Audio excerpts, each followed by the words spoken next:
안녕하세요, 여러분. 오늘부터는 국제 이주 정책에 대해서 한번 살펴보도록 하겠습니다.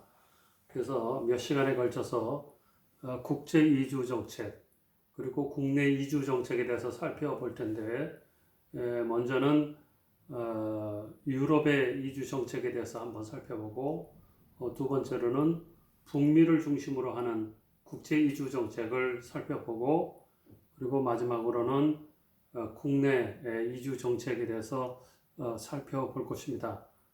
그래서 국제 이주 정책을 살펴보고 국내 이주 정책을 살펴봄으로 인해서 국제 이주 정책과 국내 이주 정책을 비교하고 앞으로 한국에서 국제 이주 정책을 어떻게 펼쳐나가는 것이 좋을지에 대한 여러 가지 고민점들을 같이 해결해 보고자 하는 것이 목적입니다.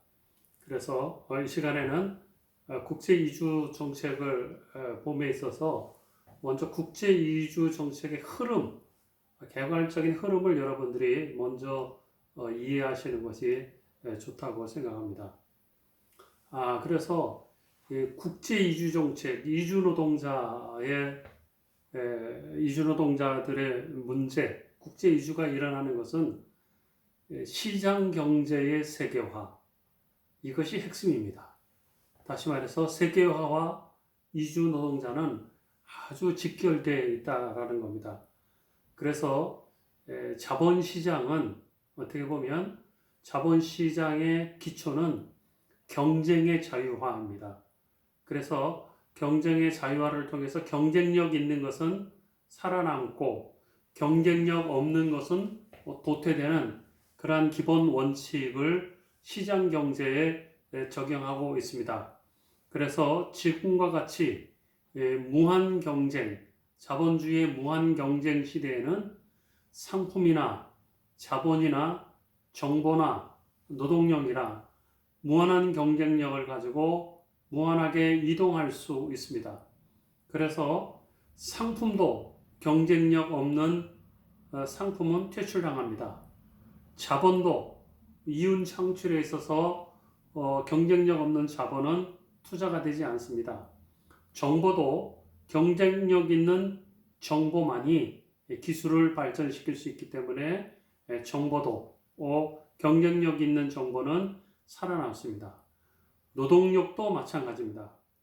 특히 사람이 국제 이주를 함에 있어서 그 사람이 노동 생산성을 얼마나 높일 수 있는 전문 기술이나 혹은 경험이 있는지 이런 것들에 의해서 그 사람이 노동력으로서 경쟁력이 있다고 하면 그 사람은 국제 이주가 자유롭지만, 그러나 경쟁력 없는 그냥 단순 노동 그리고 기술이 없는 사람들, 그리고 부양 능력이나 생계 능력이 부족한 가난한 사람들, 이런 사람들, 그리고 또 학력이 낮은 사람들, 이런 사람들은 인력으로서, 국제노동 인력으로서 경쟁력이 없다고 해서 어떻게 보면 국제 이주 정책에서는 이런 사람들을 통제 관리합니다. 그래서 이전 시간에 말씀드렸듯이 국제 이주 정책이란 뭐냐?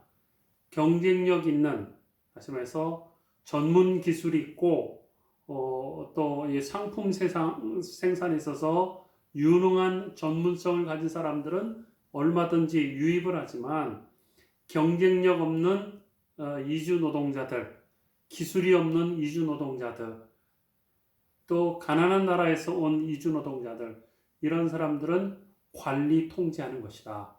그래서 유입과 통제, 기술력, 경쟁력 있는 것을 유입하고 경쟁력 없는 것을 통제하는 것, 이것이 한마디로 말하면 국제 이주 정책의 핵심입니다.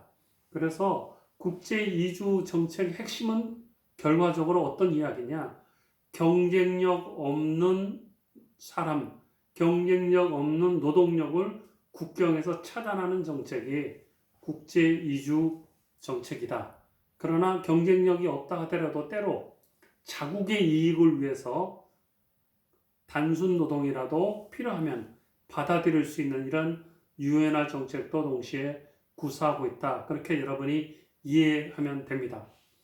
그래서 국제 이주 정책이라는 것은 기본적으로 자국의 노동력, 자국의 노동 경쟁력을 확보하는 것이다. 그래서 기업과 일하는 국내 노동자들 두 관점에서 보았을 때 기업은 경쟁력 강화이다. 다시 말해서 값싼 노동력을 공급받기 위한 것이고 또 인력이 부족한 그 부분에 3D 업종 같은데 인력을 보충함으로 인해서 기업의 경쟁력을 높이기 위해서 이주 노동자 정책을 하는 거고 또 두 번째로는 국내 노동자들의 일자리를 보존하는 범위 내에서 이주 노동자들을 받아들인다는 겁니다. 그래서 쓰고 있는 여러 가지 관리, 통제의 방법들이 있는데 첫 번째로는 그 국내 이주 노동자들이 들어올 때 동일노동, 동일임금 이것을 적용합니다. 일반적으로 보면은 앞에 그 기업의 경쟁력을 위해서 값싼 노동력을 들여온다고 했는데 국내 노동자들하고 똑같이 임금을 주면 값싼 노동력이 아니지 않느냐 그렇게 얘기하는데 어떻게 보면 기업의 경쟁력을 강화하지만 국내 일자리를 지원하고 보존하는 것과 충돌되지 않는 범위에서 이주 노동자를 받아들인다는 겁니다. 이 말은 무슨 말인가 하면 이주 노동자들에게도 내국인 노동자와 똑같이 동일 임금, 동일 노동, 동일 임금을 했을 경우 기업인들은 이주민보다는 사실은 동일 조건이면 내국인을 먼저 고용한다라는 겁니다. 그래서 동일 노동, 동일 임금은 인권을 보호하지만 또 외국인 고용을 규제하는 그런 정책도 있습니다. 뿐만 아니라 국민의 일자리 지원하는 데 있어서 국제 이주 정책은 이것 말고 시기 상황에 따라서 조정하는 것이 이 쿼터제라는 것, 숫자를 조정하는 방법 이런 것을 통해서 이주 노동자들이 국내에 유입되는 것을 관리 통제한다 그랬습니다. 그래서 국제 이주 정책은 기본 기초가 뭐다? 기업의 경쟁력을 강화시키는 것이고 두 번째로는 국민의 일자리를 지원하기 위한 것이다. 특별히 국경을 중심으로 하는 국제 이주 정책은 경쟁력 없는 노동력을 관리 통제하는 것이라고 여러분이 이해하시면 되겠습니다. 그렇다면 근대에 있어서 국제 이주 정책의 발전 과정이 어떻게 되었는지 전체적인 흐름들을 여러분이 이해하고 있으면 세계 여러 나라, 각 나라의 이주 노동자 관련된 정책을 이해하는 데 있어서 여러분에게도 도움이 많이 될 것 같습니다. 그래서 먼저 전체적인 흐름을 보아야 될 것입니다. 특별히 17세기, 18세기 그리고 19세기에 이르기까지 영국에서 이게 산업혁명이 일어납니다. 그래서 이 산업혁명이 일어남으로 인해서 인구가 폭증하게 됩니다. 그런데 인구가 폭증하게 되면 아까 말씀드린 대로 경쟁력 있는 노동력은 산업 기업에 가서 일을 하지만 경쟁력 없는 노동자들은 어떻게 되죠? 실업자로 전락하는 거예요. 그래서 소위 말해서 잉여 노동력, 남아오는 노동력, 실업자들이 계속해서 증가하게 되고 이런 과정에서 결국은 실업자들은 더 많은 이익을 취하기 위해서 자기가 있는 곳을 떠나서 생계 유지가 가능한 곳으로 이주하게 된다는 거예요. 예를 들면 국내인 경우는 농촌에서 도시로 기업이 있는 산업지역으로 이전을 하는 것이고 가난한 나라에서는 보다 많은 수입을 내서 부자 나라로 이주하는 겁니다. 그래서 특별히 1880년대는 미국으로 많은 사람들이 이민이 급증하게 됩니다. 그래서 다시 말해서 그 신대륙인 미국의 영국 사람들이나 이런 사람들이 독일, 프랑스 이런 사람들이 와서 정착을 하는데 어떻게 보면 유럽 남부 지역과 유럽 동부 지역 사람들도 미국으로 막 이주하게 되는 거예요.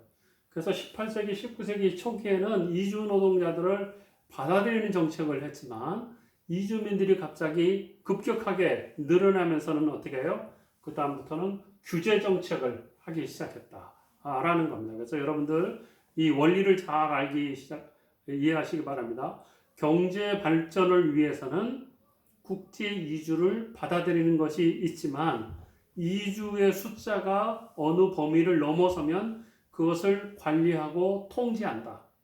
그리고 세 번째로는 1930년대 세계 대공황으로 인해서 실업이 막 등장했어요. 다시 말해서 기존에 국내에 이미 들어와 있는 이주민이 있다 하더라도 국민의 일자리가 없어지고 실업이 증가하면 자기 나라에 있는 이주민들도 내보내는 정책을 취한다. 그런 것을 이해하시면 됩니다. 이주민을 어떨 때 유입을 하고 어떨 때 들어오는 사람들을 관리 통제하는지, 그리고 또 어떨 때 자기 나라에 있는 이주민을 내보내는 정책을 하는지, 이런 것들에 대한 그 구별점을 여러분들이 가지고 있다고 하면 이주 정책을 보다 더 쉽게 이해할 수 있습니다. 그래서 1930년대는 대공황으로 실업이 급증하고 그러기 때문에 전 세계적으로 국제 이주를 관리하고 통제하고 그렇게 했습니다. 그러나 1945년 이후 2차 세계대전이 끝나고 나면서 이게 전쟁이 일어남으로 인해서 세계의 도시가 다 파괴되고 그렇죠. 그래서 이게 전쟁을 복구하고 산업을 다시 일으키려고 이렇게 하다 보니까 전쟁 중에 많은 일할 수 있는 노동력인 군인들이 많이 죽었어요. 그러다 보니까 노동력이 부족하게 되죠. 그래서 2차 세계대전 이후에 세계의 여러 나라, 선진국에서는 자국의 경제 발전을 위해서 이주민들을 많이 받아들이기 시작한다. 초기에는 정주할 수 있는 이주민들을 많이 받아들였지만 이 정주하는 이주민들이 가족도 데려고 본래 예상하지 못한 이주민들이 점점 증가하게 되니까 이 정주하는 그 이주 노동자들을 관리 통제하기 위해서 장기 이주가 아니라 단기 이주로 점차 변하는 이제 그런 정책을 취하고 있다라는 것이 또 하나의 흐름이라고 여러분이 이해하시면 됩니다. 또 국제 이주의 또 하나의 변곡점은 뭐냐면 1973년 석유 파동이죠. 다시 말해서 중동으로부터 이게 석유값이 갑자기 막 올라가기 시작하는 거죠. 그래서 이 석유값이 올라가면서 이전에는 공장을 돌리기 위해서 기름을 사는 데 있어서 예를 들면 1,000원만 주면 됐어요. 그런데 갑자기 이 석유값이 오르니까 기름을 사는 데 있어서 10,000원을 지출해요. 그러면 9,000원 정도가 이제 어려움이 겪게 되는 거죠. 그렇게 되면 어떻게 되죠? 갑자기 공장을 굴리는 데 있어서 이전에 1,000원만 지출했던 것이 9,000원이 지출이 되니까 수익이 그만큼 줄어들게 되죠. 그러다 보니까 경쟁력 있는 기업은 살아남지만 경쟁력 없는 기업은 자꾸 문을 닫는 거예요. 그러다 보니까 국내 석유 파동으로 인해서 유럽 사회를 중심으로 하는 선진국들이나 이런 데서 이주 노동자들을 결국은 자국민의 일자리 보호를 위해서 이주민 노동자들이 새로 들어오는 사람들을 통제하고 혹은 자기 나라에 하고 있는 사람들도 결국은 내보내는 그런 정책을 하게 됐다라는 겁니다. 여기서 한 가지 알아야 될 것은 이런 겁니다. 1973년 석유 파동으로 인해서 그 세계 경제에 커다란 변곡점이 생기는 건데요. 그것은 다시 말해서 공장을 짓고 거기서 노동자들이 물건을 생산해서 물건을 판매해서 이익을 걷는 것, 이것을 우리가 산업자본이라고 부릅니다. 그런데 갑자기 석유값이 엄청나게 뛰다 보니까 공장을 유지해서 물건을 팔아서 그래서 이윤을 창출하려고 보니까 얼마나 남는 것이 없어요. 그래서 이 사람들이 생각하기에 이제 그렇게 한 거죠. 어떻게 보면